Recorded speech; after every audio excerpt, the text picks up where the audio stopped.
Commander Zal'thek flexed his three-fingered hands, feeling the familiar tingle of psychic energy coursing through his neural pathways. Behind him, 12 of the finest Nexari warriors crouched in perfect formation, their obsidian armor gleaming in the pale morning light.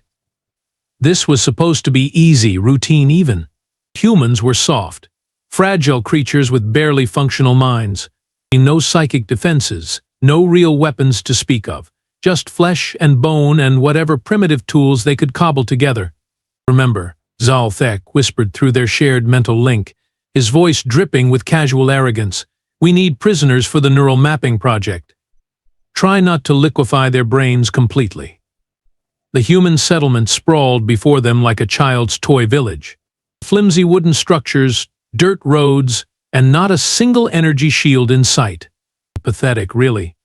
The Nexari had conquered 47 star systems using nothing but focused thought, and these humans still used projectile weapons. It would be like crushing insects. Zal'thek signaled the advance, and his team moved with silent precision toward the nearest building.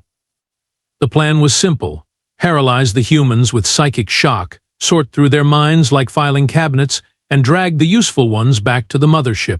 Standard procedure. Boring even. That's when she stepped out of the shadows. The human female was unremarkable by Nexari standards.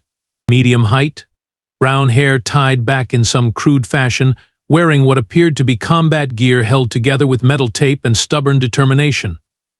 She looked at Zal'thek's strike team with the sort of casual interest one might reserve for checking the weather.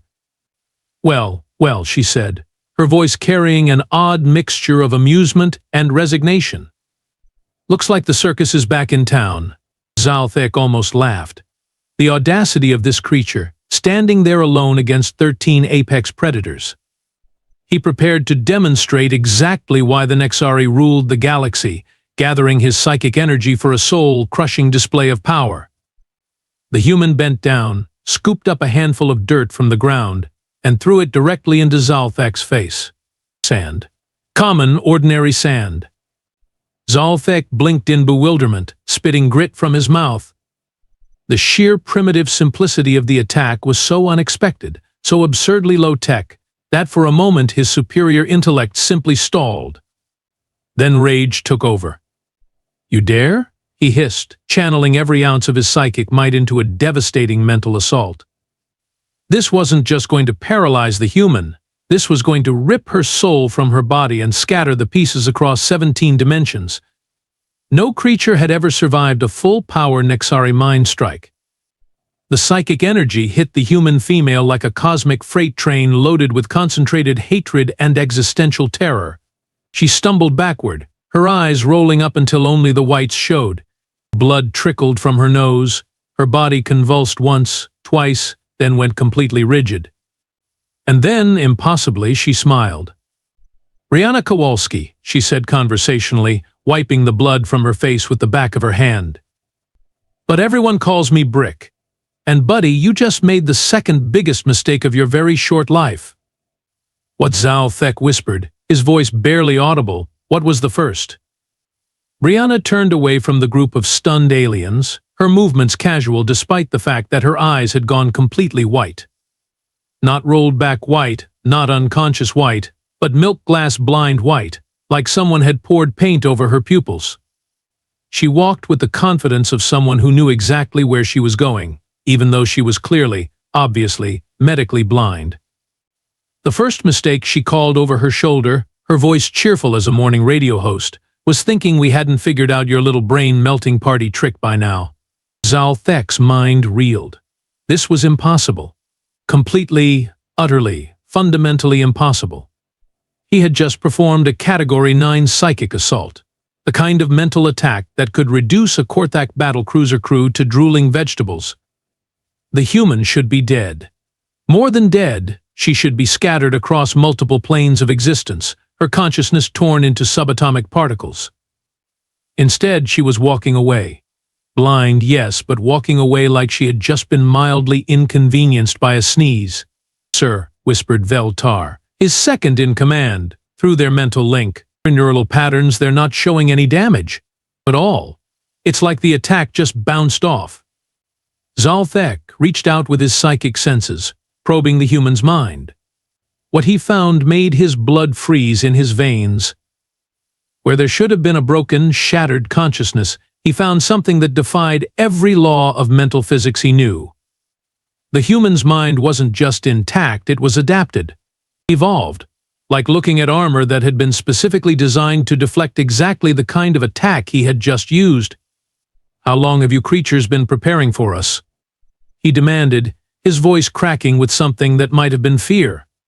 Brianna paused, tilting her head as if considering the question. "Oh, about 6 months now. Give or take. See, you guys aren't exactly subtle when you probe a solar system.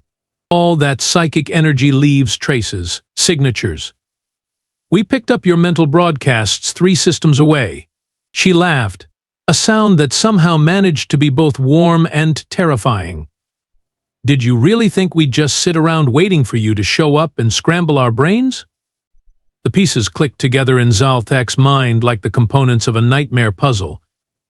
The empty settlements they had found on the outer worlds, the strange lack of resistance, the way human ships had seemed to simply vanish whenever Nexari forces approached. They hadn't been running. They had been studying, learning, adapting.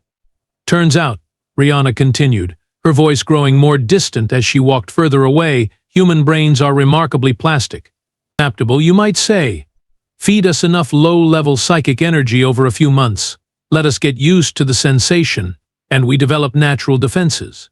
Immunities even—" She chuckled again.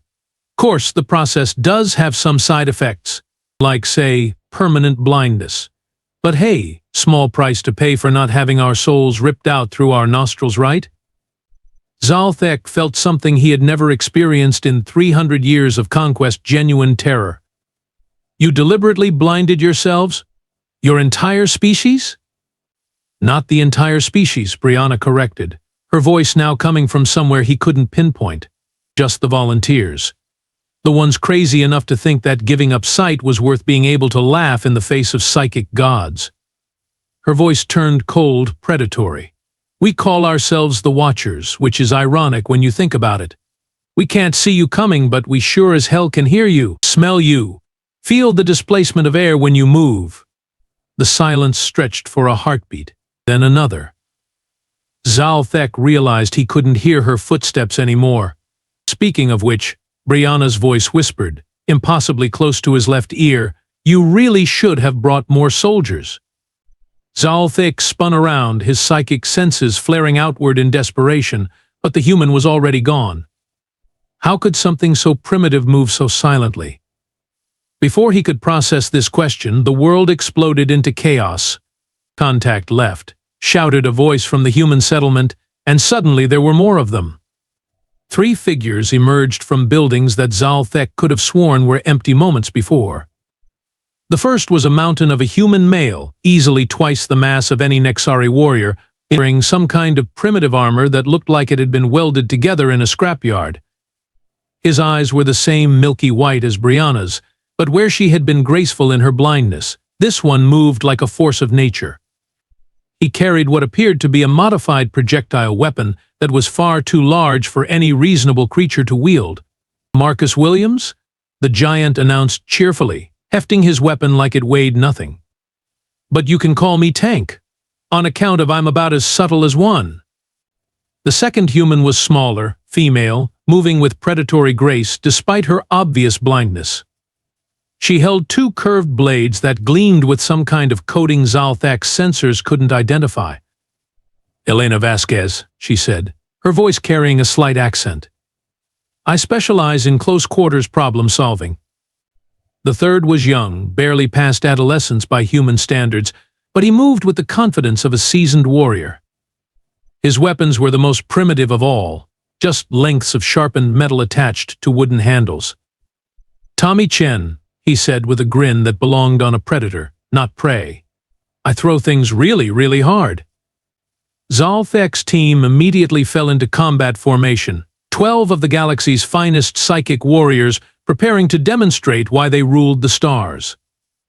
Veltar launched the first attack, a concentrated burst of mental energy designed to liquefy Tommy's brain from the inside out. Tommy tilted his head slightly, like he was listening to distant music, then threw one of his primitive spears with casual precision. The weapon punched through Veltar's psychic shield, his armor, and most of his torso before embedding itself in the wall behind him. "Ah," Tommy said thoughtfully. "That one felt angry. Angry psychic energy has a different sound to it, you know? More screechy." Zal'thek watched in growing horror as 3 more of his warriors unleashed simultaneous psychic assaults on the massive human called Tank. The mental energy hit him like a tsunami of pure nightmare fuel, enough raw psychic force to collapse a small moon. Tank paused, considered this for a moment, then opened fire with his oversized weapon. The sound was indescribable. Not just loud, but wrong somehow, like reality itself was being torn apart and reassembled by an angry god with poor construction skills. The projectiles, if they could be called that, seemed to be made of some kind of metal that screamed as it flew through the air. 2 Nexari warriors simply ceased to exist. Not killed, not destroyed, just gone. Erased from reality by whatever unholy ammunition Tank was using. A depleted uranium core with tungsten jacketing, Tank explained conversationally, his voice barely audible over the ringing in everyone's ears. "Turns out when you can't see your target, you compensate by making really big holes in everything." Elena was already moving, her blind eyes somehow tracking the panicked movements of Zal'thek's remaining warriors with impossible precision. She flowed between them like water, her coated blades leaving trails of something that made the air itself hiss and bubble. Neurotoxin derived from earth fungi, she called out as another Nexari dropped, convulsing. "Your species has really interesting reactions to psilocybin compounds. It's very educational." Zal'thek tried to coordinate his remaining forces, but every tactical advantage they possessed had been turned upside down. Their psychic abilities were useless.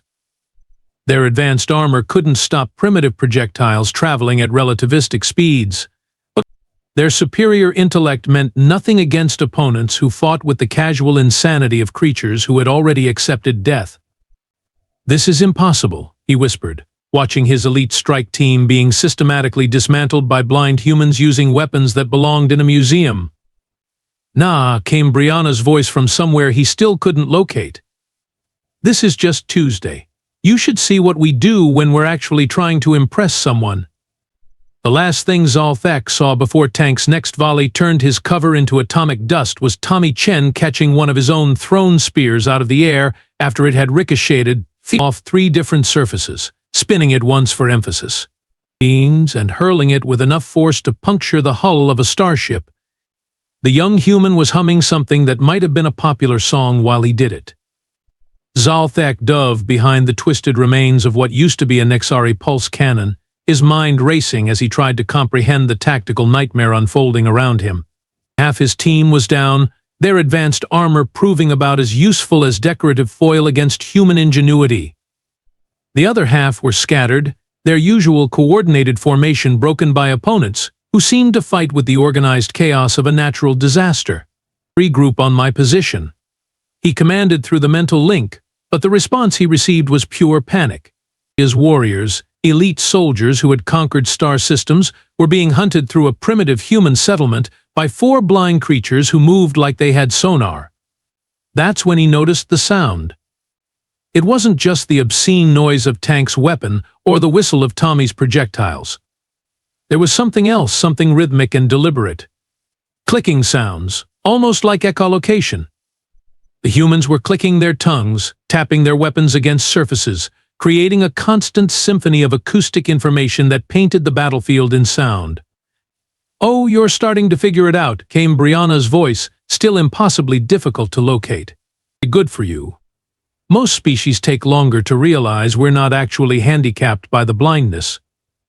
A brilliant flash lit up the battlefield, and Zal'thek realized with growing horror that Elena had somehow gotten her hands on a Nexari plasma rifle. The weapon, designed for 3-fingered alien hands, should have been impossible for a human to operate. Instead, she was wielding it with casual expertise, the energy bolts tracking targets with deadly precision. "Your trigger mechanism is poorly designed. Elena called out conversationally as she vaporized another piece of cover. Too much travel. Not enough resistance. Also, the safety protocols are laughably easy to bypass. Did you really think a simple psychic lock would stop us? Zal'thek watched in fascination and terror as she modified the weapon on the fly, her blind fingers somehow knowing exactly which components to adjust. Within seconds, she had turned a standard-issue plasma rifle into something that fired 3 times faster and hit twice as hard. 16 years as a mechanical engineer before the adaptation, she explained, apparently reading his thoughts from his expression. Turns out, when you can't see what you're working on, you develop a really intimate relationship with how things feel, sound, and smell when they're functioning properly. The tank had apparently grown bored with his original weapon and had somehow acquired a Nexari gravity manipulator. The device, which should have required a full tactical team to operate, was slung over his shoulder like a primitive club. He was using it to tear chunks of the landscape free and hurl them at the remaining alien positions with devastating accuracy. "This thing's pretty neat," Tank observed, casually lobbing a boulder the size of a small vehicle at Zal'thek's position. Though the user interface could use some work. Too many safety features. Who designs a weapon that won't let you overload the containment field? Tommy had collected an impressive arsenal of Nexari equipment, apparently by the simple expedient of killing the previous owners and taking their gear. He had somehow figured out how to use a quantum-phase disruptor as a melee weapon, swinging it like an oversized bat that occasionally erased small portions of reality. The secret, Tommy explained to no one in particular as he deleted a Nexari warrior from existence, is not thinking too hard about how it works. Just point the dangerous end at things you don't like and press buttons until something interesting happens. But it was Brianna who truly terrified Zal'thek. She moved through the battlefield like a conductor orchestrating a symphony of destruction, her blind eyes somehow tracking every element of the chaos. She would call out coordinates, warnings, tactical suggestions, all while engaging multiple enemies in close combat with nothing but primitive bladed weapons. Elena, pulse rifle overheating, switch to backup in 3 seconds. Tank, gravity well forming to your left, compensate by 2 degrees. Tommy, ricochet opportunity off the broken wall at your 2 o'clock. Her voice was calm, professional, like she was reading a grocery list instead of coordinating a battle against technologically superior opponents. How was she doing it? How could she know the position of every combatant, every weapon, every tactical opportunity? The answer came to him like a punch to the soul. She was using their own technology against them. The psychic energy that his remaining warriors were desperately trying to use as weapons was painting the battlefield in mental impressions. She couldn't be affected by their attacks, but she could sense them, track them, use them like a 3-dimensional map of intentions and positions. "You're not just immune to our psychic abilities," Zal'thek whispered, finally understanding. "You're using them as a sensory network." Ding, ding, ding. "Give the terrified alien commander a prize." Brianna's voice came from directly behind him, and he spun around to find her standing there with that same casual smile, her white eyes somehow managing to look directly at him despite their obvious blindness. Turns out, when you adapt to resist psychic interference, you also develop the ability to read psychic signatures like a book. Every thought, every emotion, every desperate tactical decision you're making right now, it's like you're broadcasting it on an open channel. She leaned closer, and Zal'thek caught her scent, human sweat mixed with something else, something that made his primitive brain scream warnings about apex predators and the top of the food chain. "The really funny part," she whispered, "is that we're not even the scary humans. We're just the advanced scouts." Zal'thek stumbled backward, his tactical training completely abandoning him in the face of that casual statement. Advanced scouts? These creatures who had just dismantled his elite strike team were the expendable reconnaissance units. "Oh, don't look so worried," Brianna said, somehow tracking his horrified expression despite her blindness. "The really dangerous humans are back home, working on actual strategy. We're just here to have a little fun." She called this systematic destruction of everything he understood about warfare fun. Tank's laughter boomed across the battlefield as he discovered that Nexari gravity manipulators could be used to make enemies float helplessly in mid-air. "Hey, Brick, check this out. I can make them dance." One of Zal'thek's warriors was indeed dancing, spinning slowly through the air while frantically trying to activate emergency thrusters that had never been designed to counteract localized gravity distortions. "That's nice, dear," Brianna replied without turning around, currently engaged in a sword fight with 3 Nexari soldiers simultaneously. She was humming again, some tune that seemed completely inappropriate for mortal combat. "Just remember we need at least one of them intact for questioning." "Audiobook we have to?" Tommy whined, juggling what appeared to be live Nexari grenades while hopping on one foot for no apparent reason. "I was just getting the hang of their explosive composition." "Did you know their grenades are designed to detonate in sequence?" "Who designs sequential grenades?" "That's like the opposite of efficient." As if to demonstrate his point, he tossed all 3 grenades in different directions. They exploded in a carefully timed chain reaction that brought down the communications array Zal'thek's team had been using to call for reinforcements. Tommy clapped his hands together like a delighted child. "See? Sequential. Completely predictable once you understand the pattern. Very methodical. Very boring." Elena had apparently grown tired of using weapons and was now engaging Nexari warriors in hand-to-hand combat. She moved like water, flowing around their attacks while maintaining a running commentary on their technique. "Your species has interesting reflexes," she observed, dodging a strike that should have removed her head from her shoulders. "Very precise, very calculated. But you telegraph your moves about 3 seconds in advance." She demonstrated by stepping aside just as her opponent committed to an attack that hit nothing but air. "See? Your brain works through all the possible outcomes before you act. Very thorough. Very slow." The Nexari warrior swung again, putting all his strength into a blow that would have shattered steel. Elena caught his wrist, used his own momentum to flip him over her shoulder, and somehow managed to tie his weapon harness into a knot while he was airborne. Humans work differently. She continued conversationally as her opponent crashed to the ground, thoroughly trussed up in his own equipment. "We decide what we want to do, then figure out how to do it on the way. Much more adaptable. Much more fun." Zal'thek realized he was witnessing something far worse than a military defeat. This was a complete breakdown of everything that made sense. The humans weren't just winning, they were enjoying themselves. They fought like it was a game, chatted like they were at a social gathering, and treated Mortal Kombat like an amusing hobby. "I don't understand," he whispered, his voice breaking. "How can you be so casual about death?" Brianna paused in her fight, turning those blind white eyes in his direction. For a moment, her cheerful expression became something else, something ancient and predatory and utterly alien despite her human form. "Death?" she said quietly. "Oh, honey, we're not casual about death. We're casual about your death. There's a big difference." She gestured around the battlefield, where the remnants of his team were being systematically captured or eliminated with the same care one might use to tend a garden. "See, dying is just another problem to solve, and humans are really, really good at solving problems. Especially problems that think they're too smart to be solved." Her smile returned, bright and cheerful and absolutely terrifying. The fact that it's also hilarious is just a bonus. Tank had apparently taught himself to use Nexari stun weapons, and was now rendering the floating warrior unconscious with precisely calibrated energy pulses while humming what sounded like a lullaby. "Sweet dreams, scary alien man," Tank crooned softly. "Don't worry, when you wake up, we'll have lots of questions for you. Fun questions. Like how many of your friends are coming, and when, and what kind of weapons they're bringing to the party."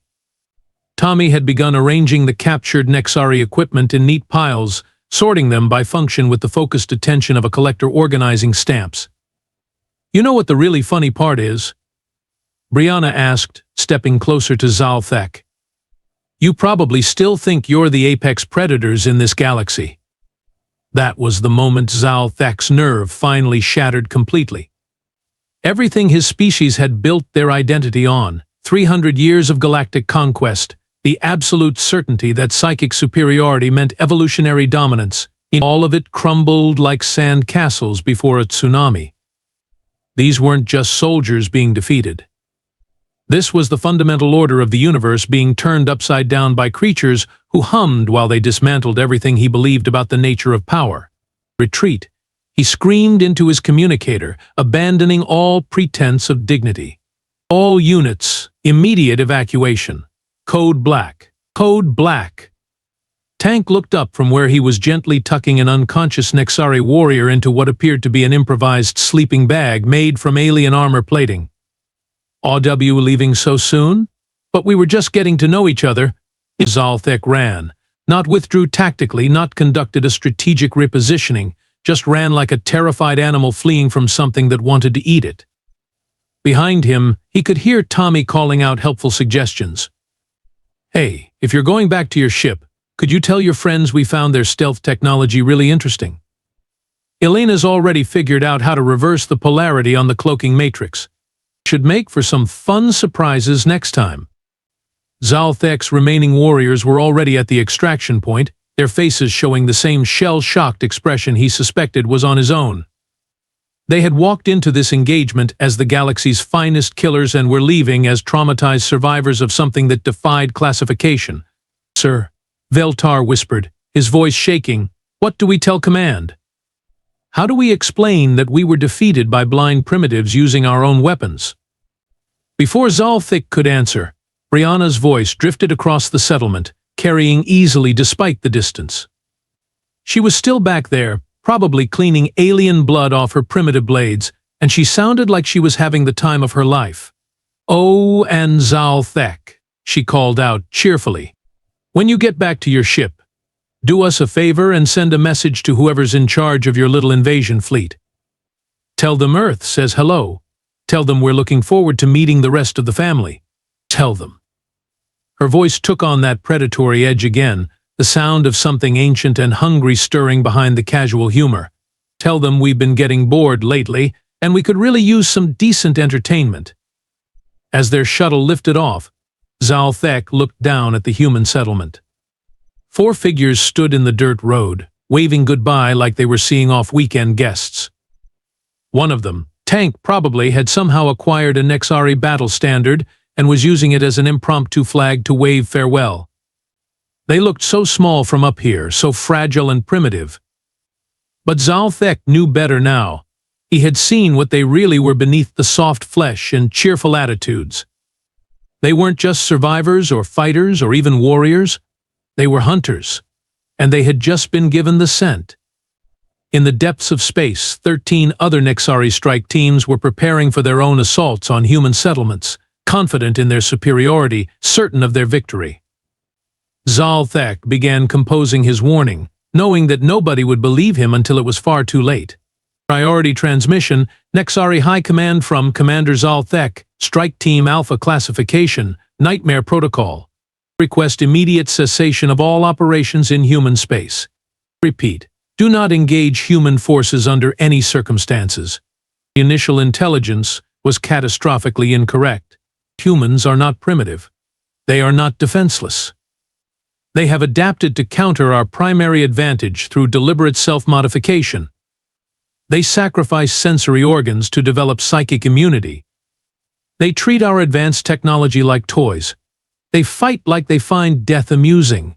Recommend immediate quarantine of all human systems. These creatures do not respond to standard psychological warfare. They employ chaos as a tactical doctrine. They have weaponized unpredictability itself. My strike team was eliminated by 4 blind humans using improvised weapons and captured equipment. They called it having fun. One of them hummed during close combat. Another made jokes while dismantling our gravity manipulators.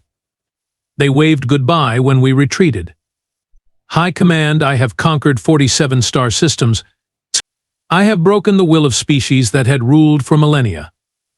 But these humans, they broke something in me that I didn't know could be broken. They made me understand what it feels like to be prey. They are expecting us to come back. They want us to come back. They consider our invasion fleet an entertainment opportunity. But for the love of the cosmic void, do not give them what they want. End transmission. Note: Commander Zal'thek was placed on indefinite psychological rehabilitation following this report. 12 subsequent strike teams have since gone dark in human space.